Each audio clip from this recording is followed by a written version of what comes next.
I say this to people, and some people like look at me weird. I'm like, people who come to me with a problem, and they're like, I need to stop drinking. And I'm like, okay. And we talk, and then I'm like, I don't want you to be sober. The goal is Jesus. Because when the goal is Jesus, that's when he can heal and root out. I talk about the parts of ourselves in the book.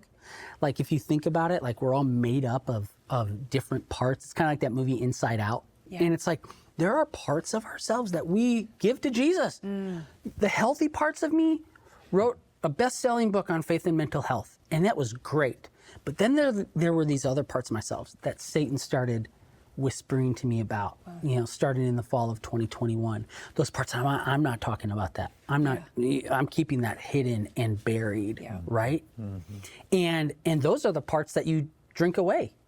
I knew that if I was finally gonna get it to the point where I knew it needed to be, I needed to do something different. And it wasn't just getting sober. It was inviting Jesus into those parts of myself that I had hidden and buried. And once I invited him into those parts, that's when I got sobriety thrown in. Right. It was easy. It's like the C.S. Lewis, quote. I love C.S. Lewis. Named my son after him. In Mere Christianity, he says, aim for heaven and you'll get the earth thrown in.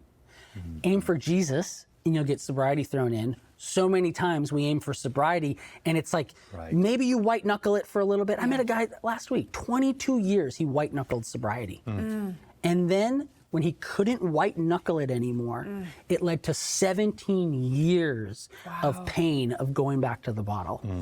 When I speak on this, I ask the audience, I say, like, who here knows a miserable sober person? And they bust AA groups and people in to hear me talk, and they raise their hand, and I'm like, great. Guess what? The world applauds them. The world says, as long as you're sober, it's good, right? And the message that I'm trying to bring to people now is, I don't want you just sober. I want you having the most fulfilled, flourishing life, right? That then sobriety can't help but be there.